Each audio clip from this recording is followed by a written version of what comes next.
주 수요 예배를 하나님 앞에 드리시겠습니다. 사도신경으로 우리의 신앙을 다 같이 고백하겠습니다. 나는 전능하신 아버지 하나님 천지의 창조주를 믿습니다. 나는 그의 유일한 아들 우리 주 예수 그리스도를 믿습니다. 그는 성령으로 잉태되어 동정녀 마리아에게서 나시고 본디오 빌라도에게 고난을 받아 십자가에 못 박혀 죽으시고 장사된 지 사흘 만에 죽은 자 가운데서 다시 살아나셨으며 하늘에 오르시어 전능하신 아버지 하나님 우편에 앉아 계시다가 거기로부터 살아있는 자와 죽은 자를 심판하러 오십니다. 나는 성령을 믿으며 거룩한 공교회와 성도의 교제와 죄를 용서받는 것과 몸의 부활과 영생을 믿습니다. 아멘. 찬송가 183장 빈들의 마른 풀같이 함께 부르겠습니다.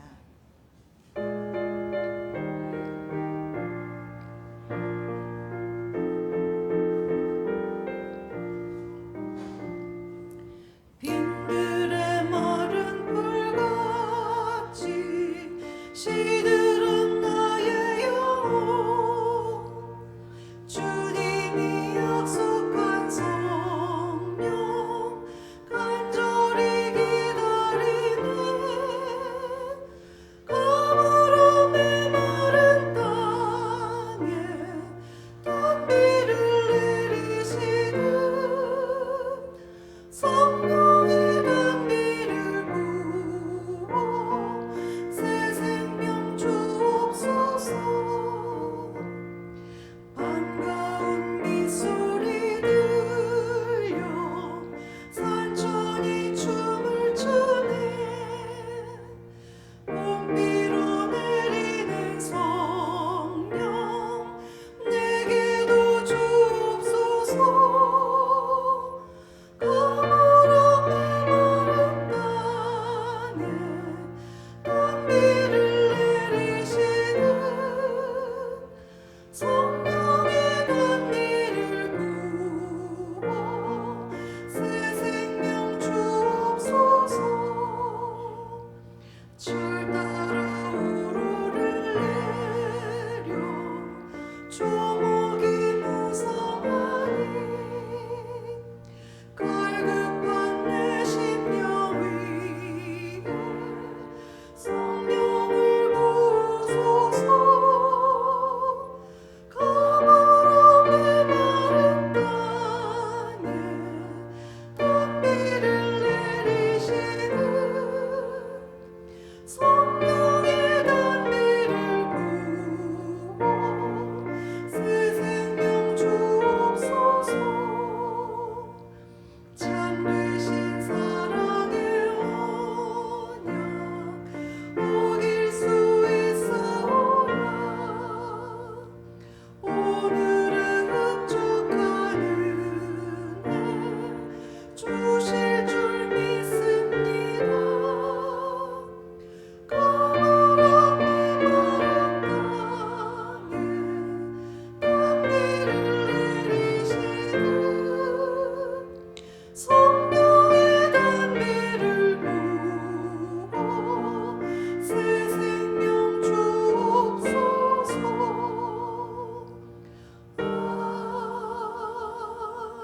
아멘. 찬송가 545장 이 눈에 아무 증거 아니 되어도 함께 부르겠습니다. 545장입니다.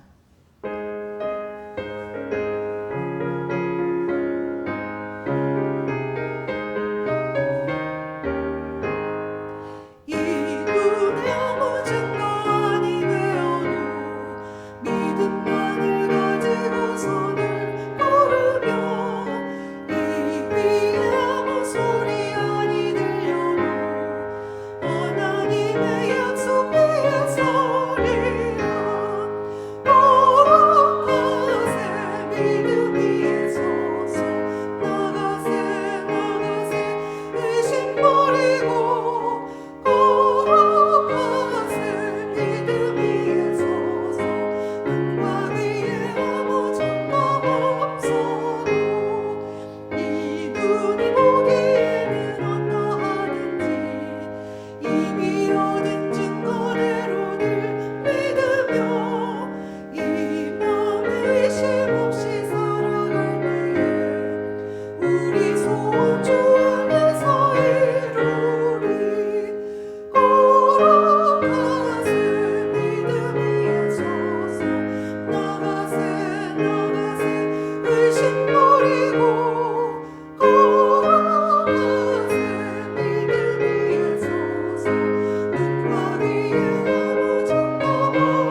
목마른 자들아 함께 부르겠습니다. 526장입니다.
이 시간 원영래 권사님 나오셔서 기도 인도해 주시겠습니다.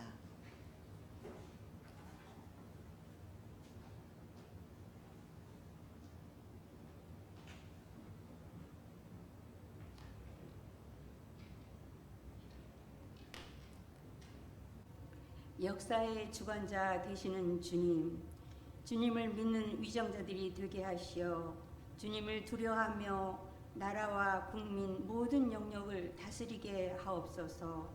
먼 훗날 결과로 부끄러움 역사로 남게 하옵소서.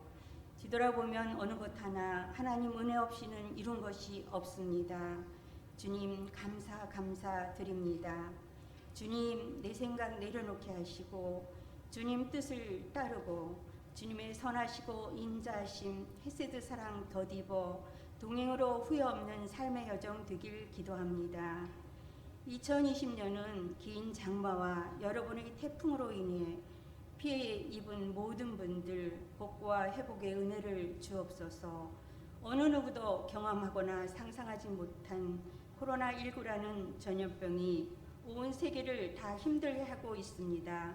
조금만 더 참고 기다리면 끝나는 날은 꼭 올 것입니다. 치료용 백신도 빠른 시일 내에 접종할 수 있도록 도와주세요. 주님, 수능을 준비하는 자녀들 일일이 기억하여 주시고 그동안 준비한 공부가 실수 없이 잘 임할 수 있도록 도와주세요. 군복무 중인 자녀, 유학 중인 자녀, 그의 자녀, 그 외의 자녀들도 모든 일들 하나님 계획 안에 하나 되길 기도드립니다. 연로하신 어르신들 남은 여정 주님이 주시는 기쁨과 평안으로 인도하옵소서.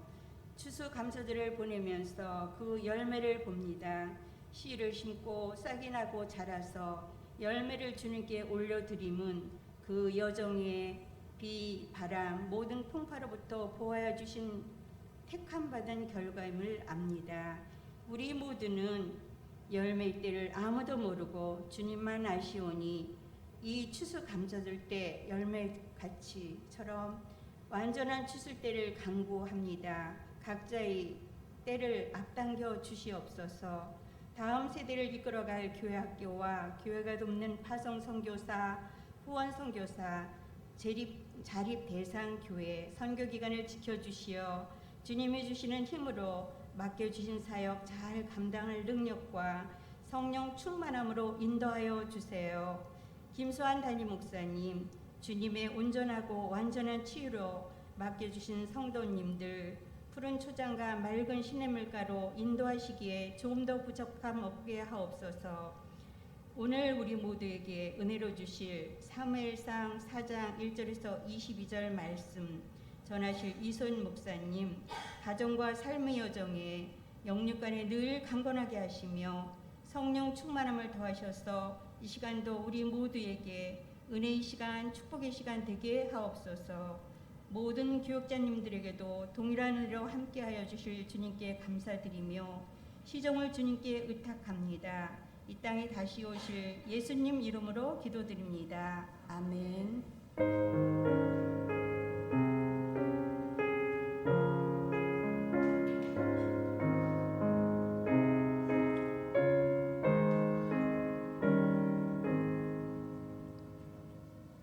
오늘 우리에게 주시는 말씀은 사무엘상 4장 1절부터 22절입니다. 제가 가진 성경으로 구약 313면 사무엘상 4장 1절부터 22절입니다.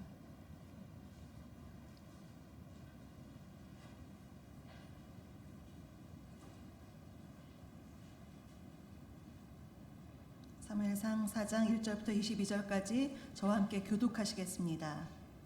사무엘의 말이 온 이스라엘에 전파되니라. 이스라엘은 나가서 블레셋 사람들과 싸우려고 에베네셀 곁에 진치고 블레셋 사람들은 아벡에 진쳤더니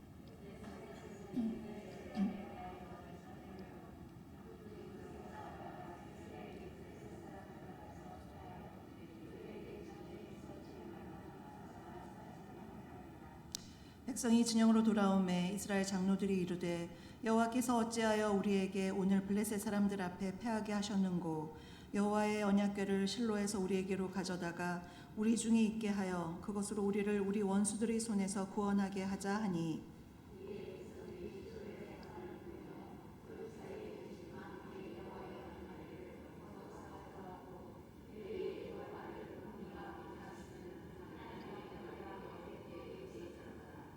여호와의 언약궤가 진영에 들어올 때 온 이스라엘이 큰 소리로 외치매 땅이 울린지라.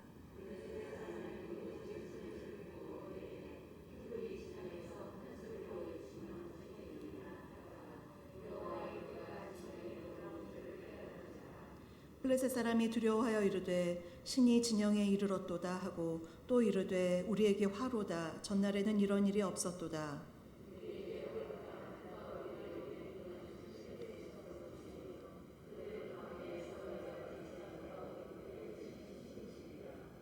너희 블레셋 사람들아 강하게 되며 대장부가 되라. 너희가 히브리 사람의 종이 되기를 그들이 너희의 종이 되었던 것 같이 되지 말고 대장부같이 되어 싸우라 하고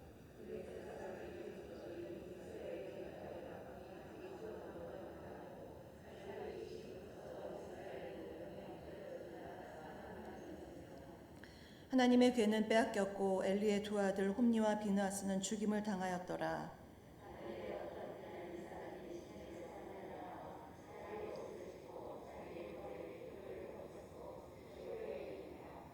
그가 이를 때 엘리가 길 옆 자기의 의자에 앉아 기다리며 그의 마음이 하나님의 궤로 말미암아 떨릴 즈음이라. 그 사람이 성읍에 들어오며 알림에 온 성읍이 부르짖는지라.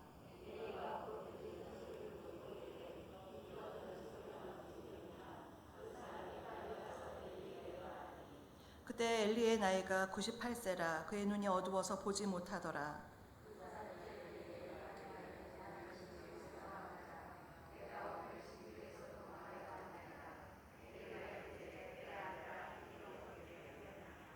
소식을 전하는 자가 대답하여 이르되 이스라엘이 블레셋 사람들 앞에서 도망하였고 백성 중에는 큰 살육이 있었고 당신의 두 아들 홈니와 비느하스도 죽임을 당하였고 하나님의 괴는 빼앗겼나이다.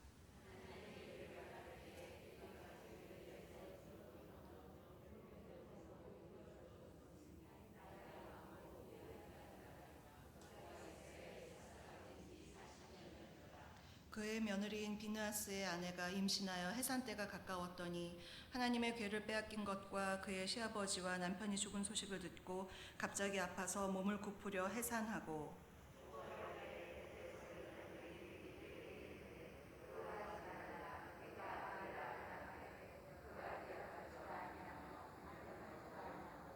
이르기를 영광이 이스라엘에서 떠났다 하고 아이 이름을 이가봇이라 하였으니 하나님의 괴가 빼앗겼고 그의 시아버지와 남편이 죽었기 때문이며 또 이르기를 하나님의 괴를 빼앗겼으므로 영광이 이스라엘에서 떠났다 하였더라.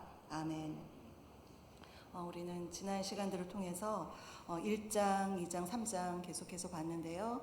거기서 1장, 2장에서는 한나와 엘리 제사장 그리고 엘리의 두 아들과 사무엘에 대한 이야기들이 이렇게 교차적으로 나오는 것을 우리가 살펴보았습니다. 지난 시간 3장에서는요. 사무엘이 하나님의 소명을 받는 그런 장면이 나왔습니다. 사무엘이 하나님의 부르심을 듣고 응답했을 때 하나님께서 그 어린 사무엘에게 예언의 말씀을 주셨습니다. 그 어린 사무엘에게는 좀처럼 감당하기 힘든 자기가 모시고 있는 이 엘리 제사장의 가문에 대한 몰락에 대한 그런 예언의 말씀을 하나님께서 주셨습니다. 우리는 이 엘리 가문이 왜 이렇게 됐는지 이제 1장부터 쭉 보면서 그 이유를 잘 알고 있습니다. 엘리 제사장의 아들들이 여호와의 제사를 멸시해서 그 제사와 또 그 제물을 자기들 마음대로 취하고 또 회막에서 수종드는 여인들과 동침을 하는 아주 불미스러운 일들, 악행을 저질러서 하나님의 진노를 샀습니다. 2장에서 하나님의 사람이 엘리에게 와서 경고한 말씀 중에요. 2장 30절 말씀이 있는데요. 2장 30절 자막의 아래에서 두 번째 줄을 보시면 나를 존중히 여기는 자를 내가 존중히 여기고 나를 멸시하는 자를 내가 경멸하리라. 굉장히 준엄한 무서운 말씀이죠. 또 한편으로는 하나님을 존중히 여기는 자를 하나님께서 어떻게 높이시는지 또 하나님을 멸시하는 자를 하나님께서 어떻게 멸시하시는지 그런 내용들이 이제 앞에서 펼쳐질 것입니다. 오늘 본문은요 4장 1절부터 시작이 되는데 4장 1절 처음을 보시면요 사무엘의 말이 온 이스라엘에 전파되니라 라는 말씀으로 시작합니다. 이 말씀은요 4장의 시작이기도 하지만 3장의 결론 부분이기도 합니다. 3장에서 사무엘이 이제 3장 19절을 보시면요 하나님이 사무엘의 말이 하나도 땅에 떨어지지 않게 그렇게 존귀하게 해주셨고요. 그가 이제 마지막 사사이면서 또 선지자로 세움을 받는 장면이 나왔죠. 그리고 맨 마지막 3장 21절에서 하나님이 실로에서 하나님의 말씀을 사무엘에게 나타내셨다. 그렇게 그러한 사무엘이 온 이스라엘에게 지금 전파되었다라고 4장 1절에서 이제 시작이 되고 있습니다. 이렇게 1절에서 이 말씀이 딱 끝나고서요 1절 중반절부터는요 완전히 다른 이야기가 나옵니다. 그전엔 주로 사무엘의 출생, 성장, 또 선지자로 세움받는 것 이렇게 나왔다면요 이제 1절 중반절부터는요 다른 이스라엘과 블레셋의 싸움에 대한 이야기, 다른 이야기들이 펼쳐지고요. 여러 가지 사건들이요. 4장, 5장, 6장 이렇게 계속 나옵니다. 흥미로운 것은요. 4장 1절에서 사무엘의 이름이 딱 한번 나오면요. 4장, 5장, 6장에서는 이제 전혀 사무엘 이름이 나오지가 않습니다. 그러고 나서 나중에 7장 3절에 가서야 사무엘이 등장합니다. 그러면 사무엘이 그 등장하지 않는 4장, 5장, 6장 가운데 어떠한 일이 펼쳐질까 굉장히 궁금하죠. 그 일들을 우리가 함께 볼 텐데요. 뭔가 조금 예상을 할 수 있는 것은 하나님께서 주신 그 예언의 말씀들이 성취되지 않을까 우리가 예상을 해볼 수가 있습니다. 4장을 전체적으로 두 문단을 나눠보면요. 1절 중반절부터 11절까지 블레셋과 싸움이 일어나고요. 그 안에서 언약궤를 가져오고 또 뺏기고 그러한 사건들이 11절까지 있고요. 이제 12절부터 맨 마지막 22절까지는 엘리 자손이 그 가문이 몰락하는 그러한 이야기들이 펼쳐집니다. 먼저 첫 번째 문단 11절까지를 한번 보시면요. 이스라엘과 블레셋 사이에 전쟁이 있었습니다. 블레셋은요, 가나안의 서남부 지방, 그 해안 지방에 있었던 그런 민족이었는데 호시탐탐 이스라엘을 괴롭히는 민족이었습니다. 사사기에서도 보시면요, 세 번째 사사 삼갈이 블레셋과 싸웠다는 얘기가 있고요. 더 블레셋과 정말 치열하게 대치했던 사사는 삼손이었습니다. 그렇게 그 사사기 시대에도 이미 블레셋과의 그 갈등은 계속적으로 있었는데 이제 오늘 본문에서 이스라엘과 이렇게 적대적인 관계에 있었던 블레셋이 아벡이라는 곳에서 진을 칩니다. 전쟁을 벌이려고 진을 치고 전열을 벌이고 있었습니다. 이때 이스라엘은요, 에벤에셀 곁에서 진을 치고요, 블레셋과 이제 한판 승부의 그 전쟁이 일어났는데 문제는요, 결과는 이스라엘의 패배였습니다. 4,000명이나 되는 정말 많은 사람들이 죽고 말았습니다. 너무나 이스라엘에게는 좀 아픈 그런 패배이죠. 큰 패배죠. 이러한 위기가 닥치자 이스라엘 사람들은 어떻게 할까? 머리를 짜내기 시작합니다. 우리 3절에 있는 말씀을 우리 함께 읽겠습니다. 3절입니다. 백성이 진영으로 돌아오매 이스라엘 장로들이 이르되 여호와께서 어찌하여 우리에게 오늘 블레셋 사람들 앞에 패하게 하셨는고 여호와의 언약궤를 실로에서 우리에게로 가져다가 우리 중에 있게 하여 그것으로 우리를 우리 원수들의 손에서 구원하게 하자 하니. 네, 여기서 이스라엘 장로들이 말했습니다. 여호와께서 어찌하여 우리에게 오늘 블레셋 사람들 앞에서 패하게 하셨는고. 이 전쟁에서 패한 것은 블레셋이 잘 싸워서 한 게 아니라 여호와 하나님께서 직접적으로 우리를 패하게 하셨다. 그렇게 말하고 있는 것입니다. 그러면서 본인들이 너무 충격을 받아서 어찌하여 이렇게 했나 탄식의 소리를 바라고 있는데요. 하나님이 이스라엘을 버리셨다. 이 전쟁에서 버리셨다는 그 사실은 그들에게 굉장히 짙은 원망을 남겨주는 그러한 탄식입니다. 즉, 이 전쟁의 모든 패배의 원인을 하나님께 돌리고 있는 모습입니다. 그러면서요, 이렇게 탄식으로 끝나지 않고 그들이 결정을 내립니다. 그것은 뭐냐면요, 그 당시에 성소가 있었던 곳이 실로인데 그 실로에 있던 여호와의 언약궤를 가지고 자기들이 있는 곳으로 가져오게 하자, 이러한 결정을 내립니다. 언약궤는 다 아시죠? 그 안에 10계명의 두 돌판이 있고 그 만나가 들어가 있는 항아리도 있고 아론의 쌍난 지팡이, 그것이 언약궤에 있었습니다. 그것은 하나님의 임재, 하나님이 우리와 함께 하신다는 임재와 그런 어떤 하나님의 언약의 상징으로 볼 수가 있습니다. 그래서 이스라엘 백성들에게 언약궤는 아주 특별한 것인데요. 이스라엘의 역사를 한번 이렇게 뒤돌아볼 때 이스라엘 백성들이 40년간 광야에서 광야의 그 40년을 돌 때 그 언약궤를 중심으로 해서 행진했습니다. 또한 요단강을 건널 때도 언약궤를 앞세워서 건넜고요. 여리고성을 점령하려 할 때도 언약궤를 앞세워서 그 뒤에서 행진하면서 그렇게 언약궤를 의지했습니다. 우리 민수기 10장 35절부터 36절 한번 보겠습니다. 여기서 민수기 10장 35절부터 36절은요, 언약궤의 노래라고 하는데요. 이스라엘 백성들이 언약궤를 가지고 어떻게 노래했는지 우리 함께 읽어보겠습니다. 궤가 떠날 때에는 모세가 말하되 여호와여 일어나사 주의 대적들을 흩으시고 주를 미워하는 자가 주 앞에서 도망하게 하소서 하였고 궤가 쉴 때에는 말하되 여호와여 이스라엘 종족들에게로 돌아오소서 하였더라. 네, 광야에서 언약궤를 중심으로 행진을 할 때 사람들은요, 이것을 군가로 또 기도문으로 했습니다. 그래서 언약궤 이 궤가 떠날 때 이제 출발을 하면 주의 대적들을 다 흩어주십시오. 이렇게 기도하면서 행진을 했습니다. 그러한 어떤 역사가 있는데요. 이 언약궤는요, 가나안 정착 후에 먼저는 길갈의 그 성소에 있었고요. 그 다음에 베델로 옮겨졌다가 이제 사사 시대에는 실로에 옮겨졌습니다. 그러면 이 실로에 있는 이 언약궤를 이 이스라엘 장로들이 왜 가져오라고 했을까? 바로 이 블레셋과의 전쟁에서 언약궤가 전쟁 진영에 있음으로 해서 승리하도록, 그렇게 이전에 4천 명이나 죽었기 때문에 이젠 승리해야겠다, 그러한 마음으로 가져오라고 그렇게 한 것입니다. 이것은요, 이스라엘의 역사를 볼 때 그렇게 잘못된 것은 아닙니다.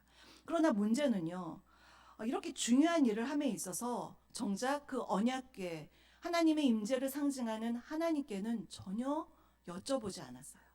그들은요, 이 전쟁에서 패한 것, 그것에 대해서 하나님께 기도하거나 간구하거나 이 언약궤를 가져올까요? 이렇게 묻는 기도와 간구가요, 이 앞뒤 대목에서 전혀 없습니다. 그것이 문제입니다. 그저 이 언약궤를 어떤 그 언약궤에 있는 신령한 힘을 의지해서 이스라엘에게 승리를 가져다 주면 좋겠다, 이렇게 언약궤를 인위적으로 사용하려고만 했습니다. 3절 중반절을 다시 보시면요, 이렇게 되어 있습니다. 여호와의 언약궤를 실로에서 우리에게로 가져다가 우리 중에 있게 하여 그것으로 우리를 우리 원수들의 손에서 구원하게 하자 하니. 우리라는 말이 참 좋잖아요. 그런데 여기서는요, 철저하게 이 1인칭 복수형이 자기 자신들만을 위해서 생각하고 있습니다. 하나님은 정말 안중에도 없습니다.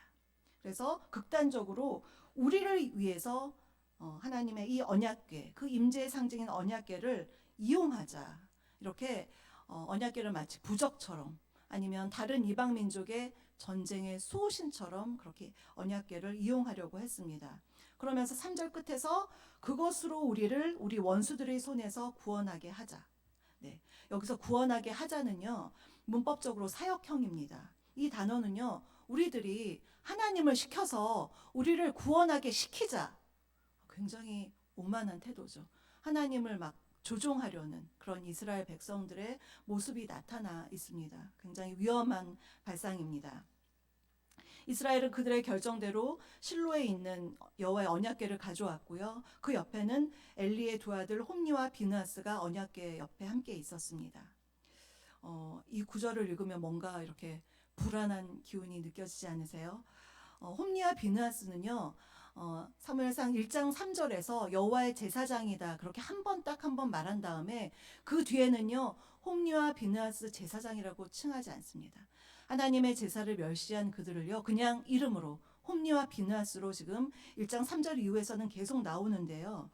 그만큼 그들이 제사에 대한 하나님의 제사를 멸시하고 부정한 일을 저질렀기 때문에 그렇게 제사장으로서 인정을 못 받고 있는데, 그 거룩한 언약궤와 지금 이 시간 홈니와 비느하스가 같이 있는 것입니다. 부정한 자들과 거룩한 하나님의 언약궤가 같이 있는 것, 이건 정말 굉장한 정말 불행한 일이죠. 네, 그러한 모습을 이제 있는데, 그러면서 5절을 보니까요, 드디어 이 언약궤가 이제 전쟁의 진영에 들어왔을 때 온 이스라엘 백성들은 크게 소리를 질렀습니다. 이제 이겼다, 뭐 이런 소리를 질렀겠죠. 언약궤가 왔으니 우리는 이제 다 이겼다, 이렇게 큰 소리를 지를 때에 저 반대편에 있던 블레셋이 깜짝 놀랐습니다. 이스라엘 진영에서 막 와 소리가 나니까 이게 어찌된 일이냐, 그게 놀라는데요. 알고 보니까 이스라엘 신들이 진영에 왔구나, 이제 그렇게 깨닫고요, 위기감을 느낍니다. 고대 근동에서는요, 이 나라 간의 싸움은 그 나라의 신들의 싸움으로 인식을 했었습니다. 그래서 이런 관점에서 이스라엘의 언약궤가 전쟁의 진영에 들어왔다는 것은요, 블레셋으로 하여금 굉장한 위기감을 느끼게 해주셨습니다. 7절을 보시면요, 우리에게 화로다, 이렇게 얘기했고요. 8절에서도 우리에게 화로다, 두 번이나 7절에서 8절에서 이제 큰일 났다, 우리에게 화로다, 그렇게 위기감을 느끼고 있습니다. 그러면서 누가 우리를 이 능한 신들의 손에서 건지리요, 그렇게 말합니다. 이들이 알고 있었던 이스라엘의 신은요, 애굽에서 10가지 재앙으로 그 강한 애굽을 멸했던 그러한 대단한 신으로 이 블레셋 사람들은 기억을 하고 있는데요. 그러니까 그 언약궤가 들어왔으니 이제 큰일 났다는 그 위기감을 느끼고 오히려 자신들을 더욱더 강하게 결속시키는 그러한 일을 합니다. 9절을 보시면요. 강하게 되며 대장부가 되라. 이런 말로 서로 막 격려를 합니다. 사기를 충천하게 높입니다. 저기 신들이 왔대. 저 나라에 신들이 왔대. 우리 정말 강하게 되자. 대장부가 되자. 용기를 가지자. 이렇게 단단하게 각오를 하는 블레셋의 모습이 있는 반면에 이스라엘은요. 전쟁 수호신처럼 언약궤를 딱 갖다 놓고 이제 마음이 느슨해졌어요. 하나님이 알아서 다 하시겠지. 그런 마음으로 느슨해진 마음으로 이스라엘과 블레셋이 싸웠으니 결과가 어떻게 되었을까요? 당연히 이스라엘이 크게 패배했습니다. 이번에는요. 이스라엘 보병만 3만 명이 죽었다고 그렇게 기록이 되어 있습니다. 아까 언약궤가 없을 때는 4천 명이 죽었는데 언약궤까지 들어왔는데 3만 명이 죽은 것, 약 7.5배나 정말 더 많은 인적 피해를 봤습니다. 3만 명 굉장히 많은 숫자예요. 이스라엘 어떤 한 지파의 그 숫자 정도 될 정도로 굉장히 많은 수가 지금 전쟁에서 죽은 것입니다. 이스라엘 사람들에게는 굉장한 충격이죠. 근데 여기서 우리가 하나님의 메시지를 우리가 볼 수 있는 게요. 하나님 자체를 의지하지 않고 자신들을 위해서 자신들 마음대로 자기들의 어떤 종교적인 관습이나 신념을 생각해서 하나님을 이용하려는 게 얼마나 이게 불신앙적이고 하나님의 진노를 사는 행위인지 우리는 이 메시지를 알 수가 있는데요. 저는 이 언약궤의 이 전쟁의 사건을 보면서 묘하게 십자군 전쟁이 갑자기 생각이 나더라고요. 좀 결은 좀 다르지만 이유나 여러 가지 결은 다르지만 11세기 말에 200년간 있었던 십자군 전쟁에 그 군사들이 십자가 모양의 그 옷을 입고 또 십자가가 그려져 있는 깃발을 들고 전쟁에 임했습니다. 아마도 이 십자가가 있으면 우리는 죽지 않고 승리할 것이다. 뭔가 그러한 생각을 가지고 했을 텐데 그러나 전쟁의 여러 가지 이유는요. 사람들의 각기 다른 이해관계 속에서 이루어졌거든요. 하나님의 기뻐하지 않는 뜻도 있었을 것이에요. 그런데 사람들이 그 의지했던 십자군 전쟁이 정말 굉장히 비참한 결과로 끝이 나고 맙니다. 우리가 이게 지금 본당에도 십자가가 있지만 우리가 십자가를 보면 주님의 사랑이 느껴지죠. 나를 위해서 죽으신 주님의 크신 사랑, 그 은혜. 그래서 우리가 십자가를 보면 눈물을 흘리기도 하고 감사하기도 하는데 이 십자가를 보면서 예수님을 생각하고 예수님을 보내신 하나님을 생각하고 그 은혜를 생각하는 것과 이 십자가를 부적처럼 사용하는 것. 이것은 굉장히 다른 이야기라는 것입니다. 그 언약궤 자체는요, 그 언약궤 위에 그룹 사이의 속죄소 위에서 하나님의 그 뜻을 듣고 하는 그런 굉장히 신령한 하나님의 임재가 담겨 있는 그 언약궤였는데 그것을 단지 부적처럼 여긴 그 이스라엘의 모습, 같은 언약궤지만요, 다른 것입니다. 그 뜻이 다르다고 할 수가 있습니다. 그래서 참 안타까운 것은 이러한 언약궤를 함부로 사용했던 이 이스라엘 백성들 또 이스라엘 장로들의 어리석은 그런 판단도 참 마음이 아픈데요. 보면은 이때 영적으로 적절하게 조언해주는 그런 리더가 없었다는 것이 참 비극입니다. 사무엘은 이미 3장 또 4장 1절에서 선지자로 인정은 받았지만 아직 이 시점은 엘리가 제사장이요 사사로서 또 그의 아들들이 제사장으로서 모든 것을 주관하고 있던 때였습니다. 백성들이 실로에서 언약궤를 가지고 전쟁으로 나가려고 했을 때 먼저 엘리 제사장이 그것을 만류해야만 했습니다. 먼저 하나님께 묻거나 하나님께 간구하거나 그들을 만류했음에도 불구하고 언약궤를 마음대로 사용하도록 그렇게 내버려뒀고요. 엘리뿐만 아니라 엘리의 아들들 또한 그것을 막지 않았습니다. 이 제사장들 자체가 하나님을 그 언약궤 위에 속죄소에서 하나님의 음성을 듣지도 못했고 이때는 영적으로 아주 어두운 때 하나님의 말씀이 희귀한 때라고 그렇게 앞에서 말했죠. 물어볼 생각도 안 하고 들을 생각도 안 하고 전쟁에서 이렇게 크게 패했는데 간구할 생각도 안 했으니 참 여러 가지로 이 영적 리더들의 그러한 무지함이 참 안타까운 모습을 그려주고 있습니다. 그러면 이 언약궤가 그러면 어떻게 되었을까? 우리 11절을 함께 읽어보겠습니다. 11절입니다.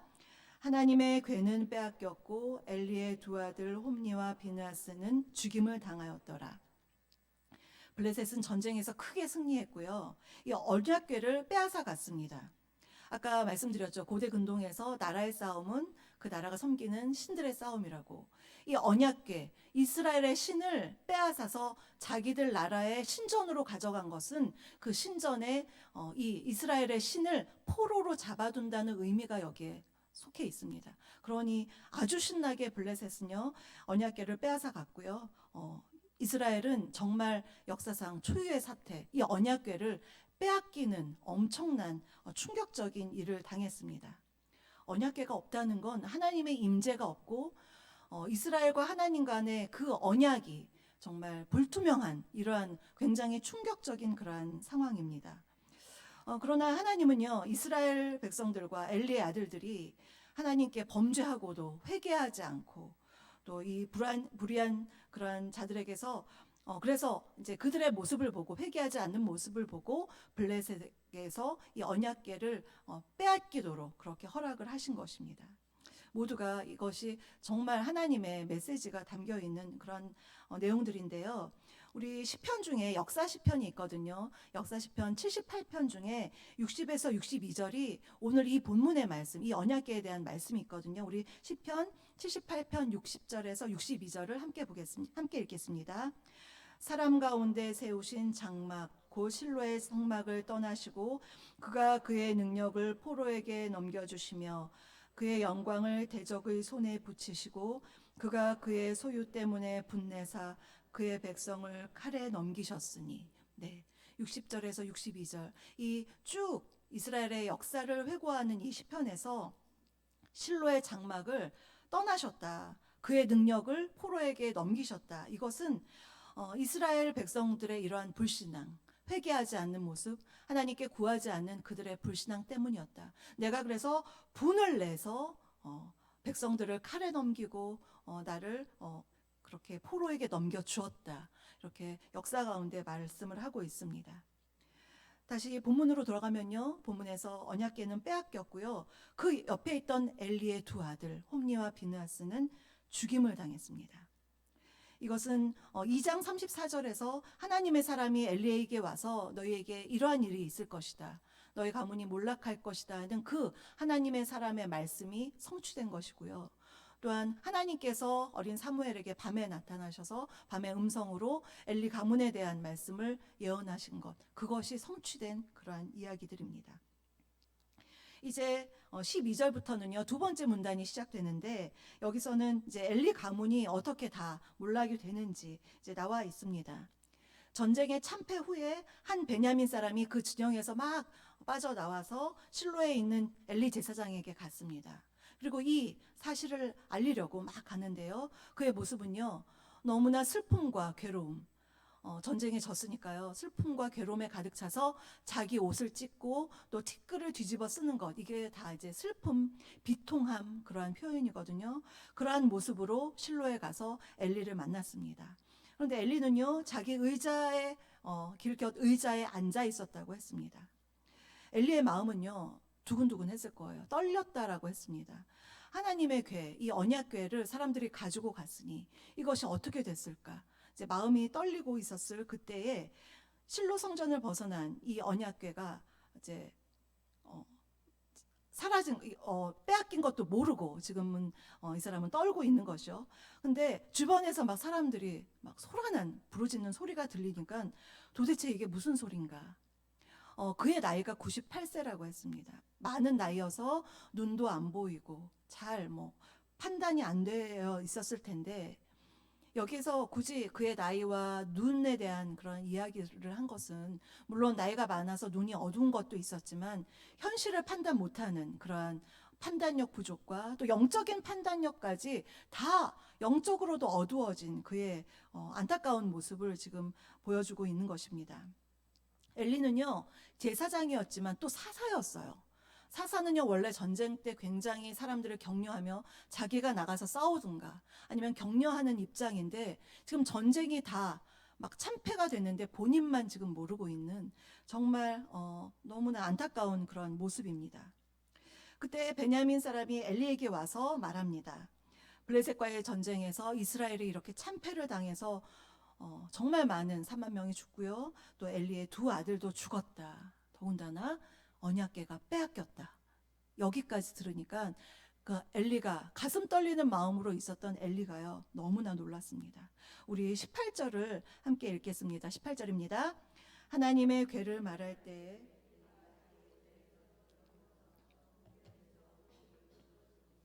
나이가 많고 부대한 까닭이라 그가 이스라엘의 사사가 된 지 40년이었더라. 그는 그 소식을 듣고 충격을 받아서 의자 뒤로 넘어갔습니다. 근데 몸이 비대해서요, 몸을 잘 가두지 못해서 중심을 못 잡아서 목이 부러졌다고 그렇게 그의 최후를 얘기하고 있습니다. 40년간 사사이면서 이스라엘의 제사장이었던 엘리의 굉장히 비참한 최후를 볼 수가 있는데요. 여기서 그가 앉았던 의자에 해당하는 원어 키세라는 그러한 단어는요, 우리가 보통 앉아있는 이런 의자라기보다는 제사장직 또 사사직에 상징하는 그런 의자, 자리라는 뜻이 있습니다. 그래서 그 자리를 지키고 있던 그가 그 의자가 넘어가서 의자에서 벗어난 것, 그것은 이제 그가 그 자리의 직분을 종결했다라고 볼 수가 있고요. 이 자리는 이제 다른 사람에게 이양될 것이라는 것을 상징하고 있습니다. 엘리의 죽음으로 이 엘리 가문의 그런 여러 가지 어려움이 여기서 끝나지 않고요. 계속해서 보시면 19절에서요. 엘리의 며느리 비느하스, 엘리의 아들의 그 부인 며느리 비느하스가 해산이 다 되어 있었는데 전쟁의 소식을 들었어요.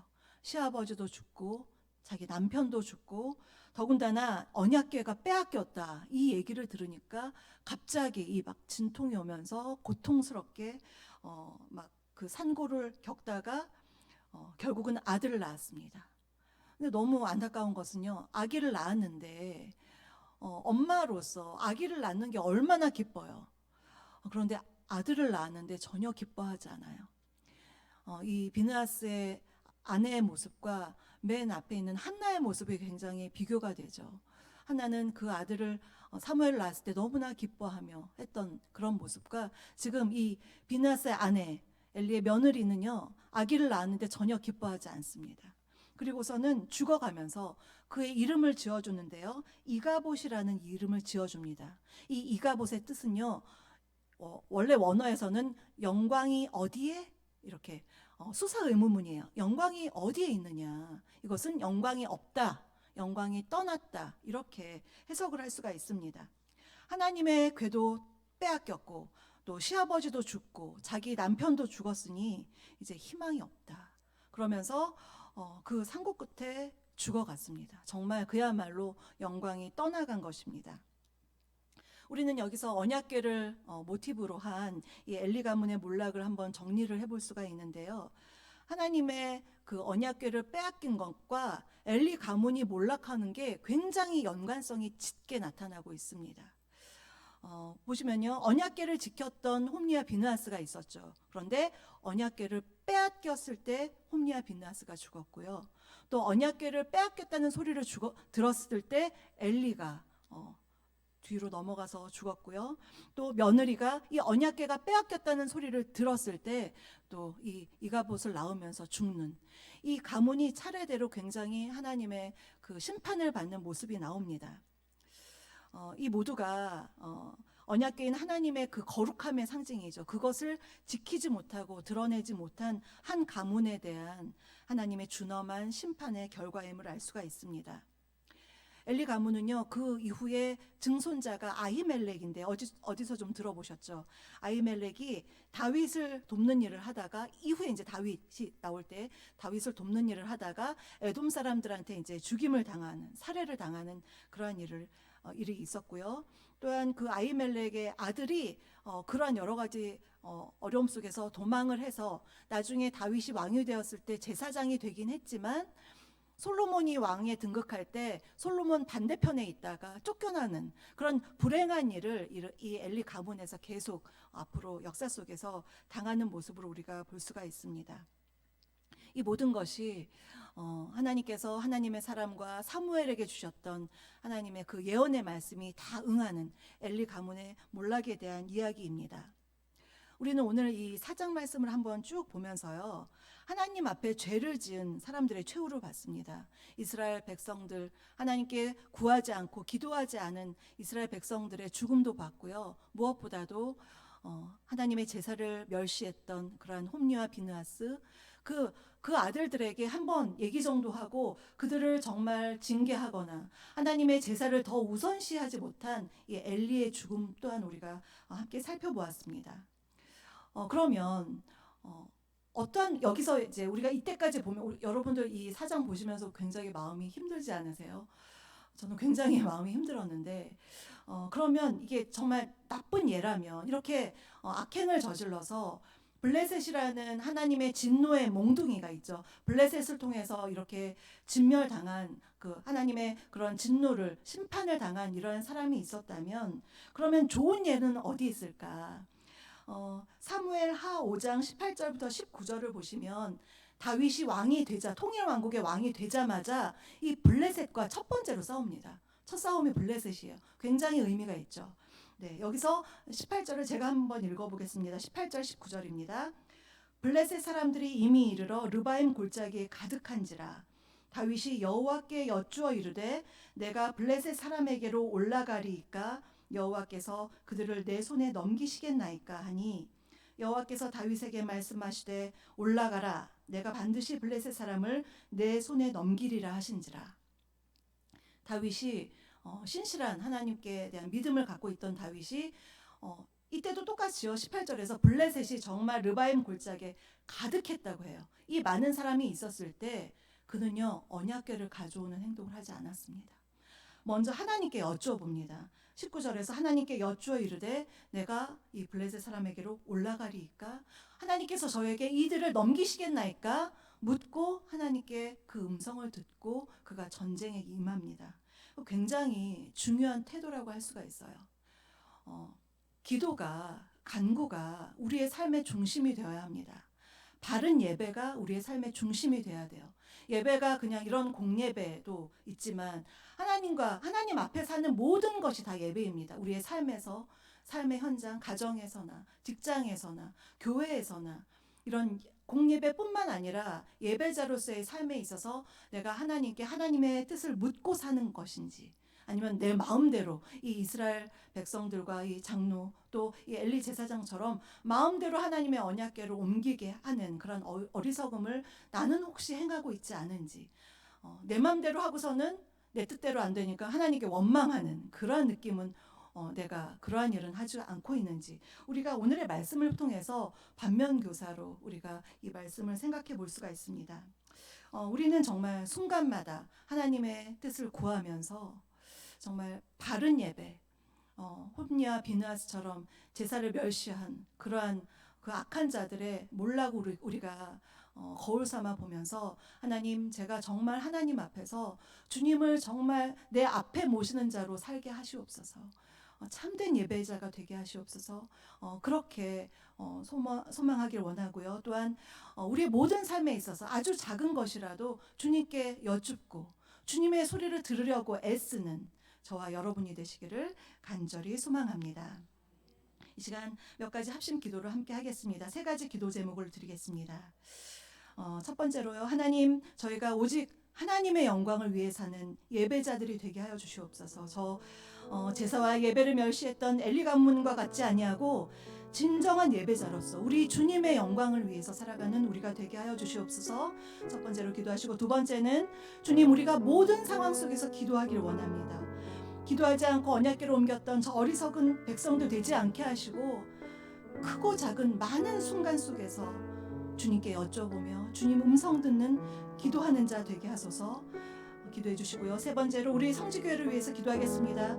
하나님, 우리 성지교회의 모든 예배가 하나님이 기뻐하시는 예배가 되게 하시고 우리가 하나님의 거룩한 예배자로 살아가게 하여 주시옵소서.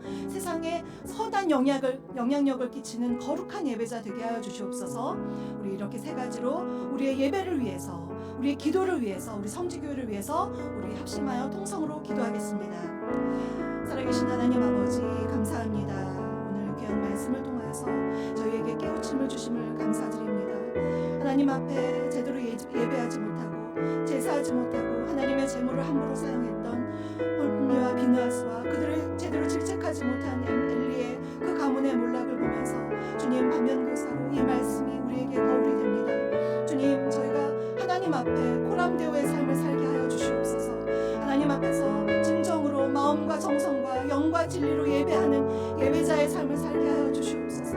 예배가 우리의 삶이 되게 하시고 참으로 우리의 모든 예배가 또한 삶이 되어서 참으로 우리 하나님을 기쁘시게 해드리고 하나님의 영광이 임하는 우리의 모든 걸음걸음이 될 수 있도록 주님 축복하시고 인도하여 주시옵소서. 하나님 아버지 저희가 또한 무엇보다도 깨어 기도하기를 원합니다. 어려운 일을 당할 때에도 기도하고 또한 기쁠 때도 기도하고 감사할 때도 기도하고 다른 사람들을 위해서 끊임없이 중보의 기도를 올려드림으로써 우리 하나님 앞에 저희들 모든 기도가 향기로운 그러한 흠양하실 만한 기도가 되길 원합니다. 아버지 하나님 우리의 기도를 들어주시옵소서.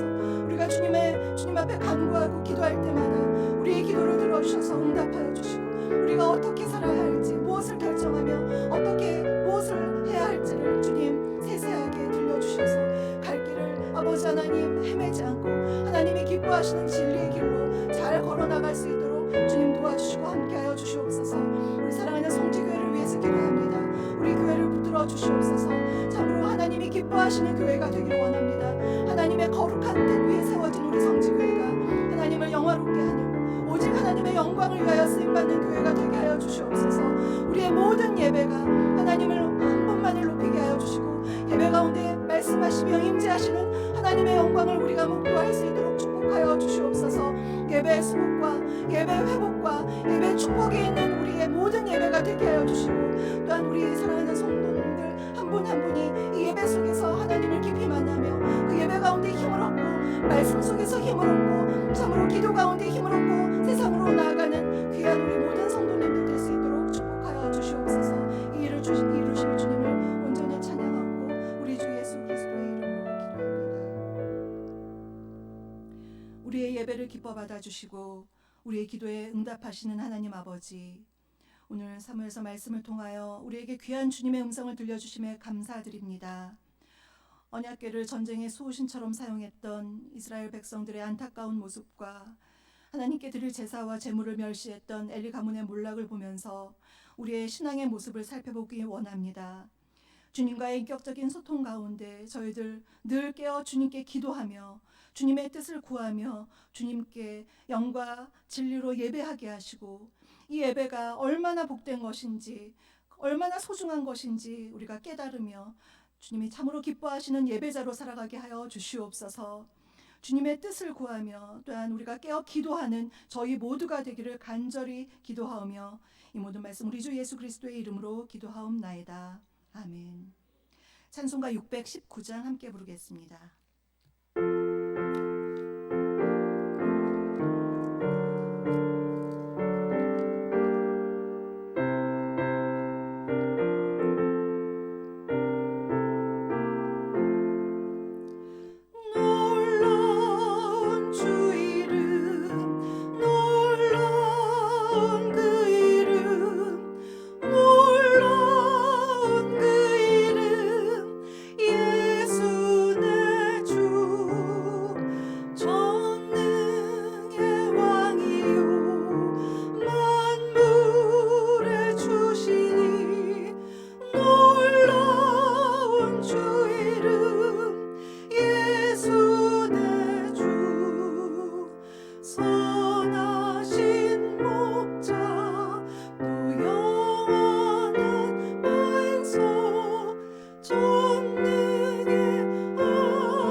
기도하시겠습니다.